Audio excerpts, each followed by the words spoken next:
Hey everybody, welcome to Shooting the with Yankee. As usual, I'm Yankee, so let's start shooting. Tonight's topic is AR-15s. Are they good for home defense? Is this something you would choose as a primary weapon to defend your homestead? Mostly inside your house. Now, outside your house might be a different situation. I don't know. Do you live in a city? Do you live in the country? It makes a big difference. But as far as being an inside the home gun, I would never suggest an AR-15. Now, this is my opinion. I will get to your all's opinions in a minute, but I would never suggest an AR-15 for home defense. And it's not because, they're going to overpenetrate crazy. Shooting from inside your house through your walls and down and out through someone else's house, not very likely. For that bullet still be dangerous at that point, especially not with a 5.56. So you're worrying about something very unlikely to happen while you're actually being attacked. So that I wouldn't worry about. That's not my problem with them. It's also not that they're really super loud, although that is a problem. You're going to blow your eardrums out shooting indoors with one of those. I've done it before, so I know it ain't pleasant. Waiting for that to heal up if it ever does. So I really wouldn't suggest it for that. But that's not the main reason I don't suggest it. The reason I don't suggest them is because they're a long gun.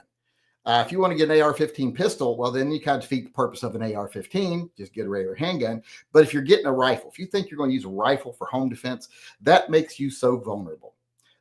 Take an active defense course where you actually try to defend inside a home and go against someone who has any idea what they're doing and see what happens with the barrel of your gun. It's going to end up in somebody's hand pointing towards the ceiling while they stab you repeatedly. If you go up against anybody that's got any skills whatsoever and wants to hurt you, because not easy to open doors with them. You have to take them off target. Not easy to go around corners with them. You either have to have them go around first or take them off target. Just not a good idea. I don't like long guns at all for self-defense. Now, someone I remember one time said to me, "Oh yeah, but if they hold onto the barrel and you fire it, they're going to let go because that's going to hurt their hands." No, it doesn't. It doesn't really. I've held the barrel of a gun when it fired before. So it's not, if you're in a life or death situation, they're going to hang on to that barrel, and they've got leverage on that gun with that barrel. They got the farthest point on that lever. So you're at a severe disadvantage. So really being able to maneuver is my biggest issue with AR-15s, things like that in homes. A lot of people say, well, the Army uses them to clear houses all the time. Yeah. In groups of 4 or more. They don't send one person into a close quarters combat situation with an AR-15 or a shotgun. You got to have backup. You got to have multiple points of fire for that to be effective. And if it's just you against one other person, that's a different story. Like I said, I would never suggest an AR-15 or pretty much any long gun for home defense unless you're talking property defense outside your home. And even then I say go with a shotgun.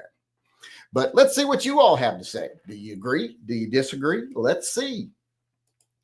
Mr. Furley said, light 30-round magazine and built to order. I'm a fan.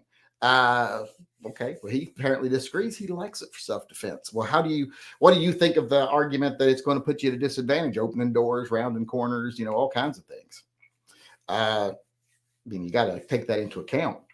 Dale Rickety said, revolver and a 12 gauge for me. AR okay, I guess. Well, it'd be better than not being armed. But I think if you've got time to plan, which as far as a home defense scenario, you've got time to plan. You've got something easy to maneuver with, capable that you can use indoors, isn't going to damage you more than the person you shoot at. And plus, hopefully you've kept your home lit. That's one of the number one things to keep burglars out. And plus you have the lay of the house, so you might know where they could be hiding. So you have advantages. Make sure you can maneuver and take advantage of those advantages. Tim Allen used his WAP chat to say, I think ARs are better for property defense rather than home defense. So I guess in a way, what is considered the home? That's kind of what I said. There's a difference between property defense or homestead defense, I guess, and just home defense where you're in your house. And a lot of people are going to be in apartments. So they got to take that into account too. You don't be shooting through walls and stuff in apartments. That's an increased danger. Now, if you're in a house, one thing, apartment, another. Apartments often don't have a lot between them and the next apartment. I've seen things go through walls of apartments that shouldn't have. One of our neighbors had someone had been boiling something on the stove, and the pot I think it was a pressure cooker popped, and it shot the little gauge on top of the pressure cooker through the wall and into their living room. So things can go through walls in apartments pretty easy. Sometimes they're basically tissue paper. Fire Goozy said, good in and outside the home defense, versatile. It's good outside the home, I would say, yes. I would still rather have a shotgun, to be totally honest with you. I would much rather have a shotgun with slugs in it, or, some heavy shot. I want something like that more. The takedown, or not takedown power, but that just the raw damage ability of a shotgun is just really hard to top. Casey Two Guns, the AR-15 is a great home defense tool, or all of us veterans. Most of us can operate those under stress. Well, I mean, you can't operate a handgun under stress. I would hope you could.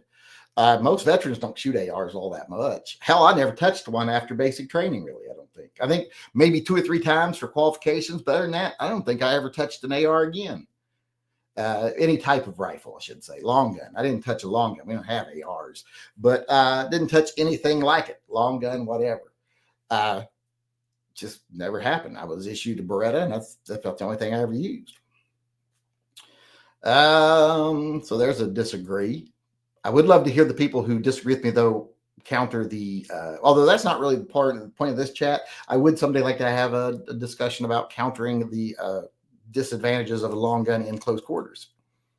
Go Shadow says, depends on the caliber, barrel length, 308 with 7-inch barrel. That's going to be really loud. You're going to blow your eardrums. But would get rid of the a lot of the disadvantage of the size of the gun. That would definitely be true. Multiple assailants or land, okay. Small area pistol. Yeah, well, it's like I say, inside the house or the trailer or whatever. I know a lot of my viewers probably live in a trailer. Most of them. They're hillbillies, white trash. I'm not saying anything bad about that. I'm white trash from way back. I am a white trash hillbilly. I've lived in many a trailer. Hell, I live in a triple wide now. They call them modular homes these days, but it's still pretty much triple wide. Although it is stick built and stuff, but still, it's not got like Formica walls or anything. But I've lived in those with where the wall, it's just a little 2x2 stud and a piece of, what is that, like Formica or something, like press board, like a little particle board with like a shiny coat on it. I've lived in those before many times. Hell, now I think as a retiree, that'd be nice something to move into and wait till I die. All right, getting back onto the topic here. George Powell said, rifle too big and AR pistol not a lot greater than 22 mag. Well, I don't know about the ballistics argument, but I do agree, too big for a rifle for single man clearing of a home. I would not suggest it. I know a lot of people think, but I'm super well trained. Well, it doesn't matter. Someone gets a hold of the end of your gun barrel, like you're opening a door, and you either got to take the barrel, you either got to take it up or put it down when you're opening the door. It's not easy. Put it over to the side, something, which means you got to swing it back on target, and that means they got time to get their hand on it. Coming around the corner, they got time to get their hand on it. And I don't want to take for granted that I'm going to be able to physically overpower them. I'm getting older. They might be young and fit. They might be able to overpower my old ass. I'm a bigger guy, not big guy, but I'm bigger than average. I'm 6'1.5", and I'm 220 pounds. But still, I don't want to take the chance in a life or death situation that I can overpower the person. I'd like to avoid that if at all possible. Dale Rickety chimed in again and says, I do have an AR pistol just in case. I don't have an AR pistol anymore. I used to have AR pistols. I do have, like the SIG, the little I got that in 5.56, the little SIG, but I don't have like an AR-15 pistol anymore. I used to have one, I had 2, and I got rid of both of them. Remember, there was a time when you could sell those things for like they were gold. They made out of platinum, basically. So I don't have one anymore. But like I said, that's my opinion and the opinion of the people in the chat that weighed in tonight. I don't know. Do you agree? Do you disagree? Let me know in the comment section below. If you got time, let me know what you think about the disadvantages of a long barrel and how you overcome that if you think ARs are good for home defense. And if you want to weigh in on one of these topics live, well, then come to our live chats. We do them every night at 6 p.m., except for Wednesdays when they're at 7 p.m. But every other night, 6 p.m., come on in. Topics different every night. Love to hear what you got to say. Hope to see you to chat soon. Until then, remember, always carry and stay safe until I see you again.